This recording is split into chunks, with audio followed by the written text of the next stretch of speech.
ఈరోజు చాకలి ఐలమ్మ గారిది 130వ జయంతి కార్యక్రమంకి విచ్చేసినటువంటి పెద్దలు మల్కాజ్గిరి నియోజకవర్గ పార్లమెంట్ ఇన్ఛార్జ్ రాగిడి లక్ష్మారెడ్డి అన్న గారికి స్వాగత సుమాంజలి తెలియజేస్తూ, అలాగే స్థానిక కార్పొరేటర్ పన్నాల గీతా ప్రవీణ్ ముద్రాజు గారి సారథ్యంలో, అలాగే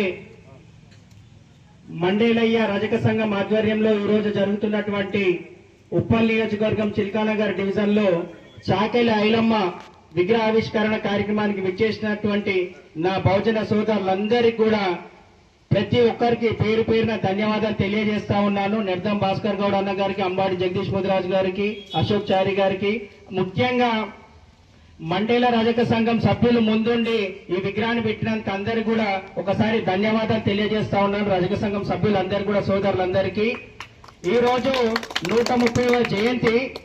ఈ 130వ జయంతి కార్యక్రమాన్ని మనమందరం కూడా అంగరంగ వైభవంగా ఘనంగా జరుపుకుంటా ఉన్నాము. ఇక్కడికి విచ్చేసిన ప్రతి ఒక్కరు కూడా ధన్యవాదాలు తెలియజేస్తూ, ఆ రోజే స్వతంత్రం రాకముందు నైజాం పాలనలో రజాకారులు వాళ్ళ మీద తిరగబడితే మన హక్కులను మనం సాధించుకుంటాము అని చెప్పేసి భూమి కోసం, భుక్తి కోసం, వెట్టి చాకిరి విముక్తి కోసం ఆ రోజే చాకలి ఐలమ్మ, చిట్టేల ఐలమ్మ గారు రజాకారుల పైన తిరుగుబాటు జెండా ఎగురవేశారు. ముఖ్యంగా నేను ఈ మాట ఎందుకు చెప్తా ఉన్నానంటే, గతంలో ఎంతో మంది పోరాట యోధులు, వీర వనితలు కూడా ఉండే. అందులో మొట్టమొదటి ప్లేస్ చాకలి ఐలమ్మ గారిది. మహిళా లోకాన్ని కూడా మేల్కొల్పే విధంగా ఒక మహిళ అయినప్పటికీ కూడా నేను కూడా పోరాటంలో ముందు భాగంలో ఉంటా, అగ్ర భాగంలో ఉంటా, నేను పోరాడతా అని చెప్పేసి ఆ రోజే పోరాడింది. కాబట్టి ఈ రోజు ప్రతి ఒక్క మహిళలకి మహిళా శక్తి అందరికీ కూడా ఆమె స్ఫూర్తి ప్రదాత. ఆమె లేక ప్రతి ఒక్కరు కూడా పోరాటం చేసినట్టయితే మన హక్కులు మనం సాధించుకోగలుగుతాము.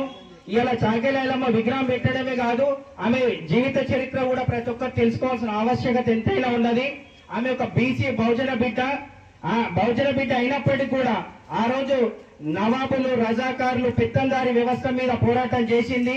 ఆ పోరాటం చేసిందంటేనే ఒక మహిళలందరూ కూడా మనం అనుకోవాలి, మనకందరికీ స్ఫూర్తి. కాబట్టి ఈమె అడుగుజాడల్లో మనం నడవాలి, ఆమె ఆశయ సాధన కోసం ముందుకు నడవాలని మనస్ఫూర్తిగా కోరుకుంటా ఉన్నాను.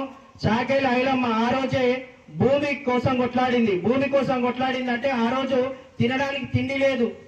అలాంటి పరిస్థితుల్లో రజాకారులు పండించుకున్న భూమిని, పంటను కూడా, ప్రతి ఒక్క గింజను కూడా గుంజుకుంటుంటే చూస్తూ తల్లడిల్లిపోయి ఎవరో ఒకరు రావాలి, అది నేనే ముందు సాగుతా అని చెప్పి కత్తి పట్టి యుద్ధం చేసింది.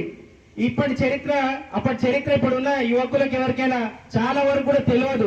కాబట్టి ఇలాంటి మహనీయుల విగ్రహాలు పెట్టుకొని వాళ్ళ జీవిత చరిత్రలు కూడా మనం చెప్పుకోవాల్సిన ఆవశ్యకత ఎంతైనా ఉన్నది.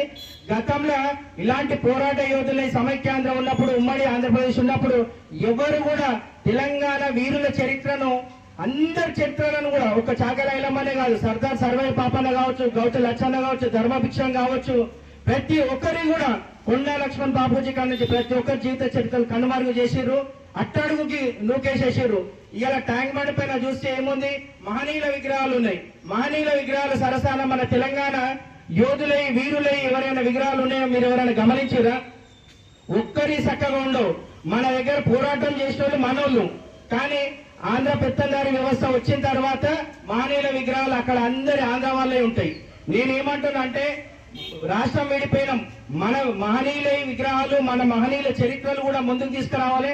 పాఠ్య పుస్తకాలలో కూడా వీళ్ళ చరిత్ర పెట్టినట్టయితేనే భావి తరాలకు అందరు కూడా తెలుస్తుంది ఎవరు వీళ్ళు అనేది. ముందు తరాలకు తెలిసినప్పుడే వాళ్ళ పోరాట స్ఫూర్తి, వాళ్ళ అడుగుజాడాలన్నీ కూడా ముందుకు సాగుతామని మనస్ఫూర్తిగా కోరుకుంటా ఉన్నాను. ఇలా చాకలి ఐలమ్మ 130వ జయంతి కార్యక్రమంలో పాల్గొనే ప్రతి ఒక్కరు కూడా ధన్యవాదాలు తెలియజేస్తూ, నాకు ఈ అవకాశం ఇచ్చిన పెద్దలందరూ కూడా పేరు పేరున ధన్యవాదాలు తెలియజేస్తా ఉన్నాను. జోహార్ చాకలి ఐలమ్మ, జోహార్ చాకలి ఐలమ్మ. సాధిద్దాం చాకలి ఐలమ్మ ఆశయాలను, సాధిద్దాం చాకలి ఐలమ్మ ఆశయాలను. ధన్యవాదాలు.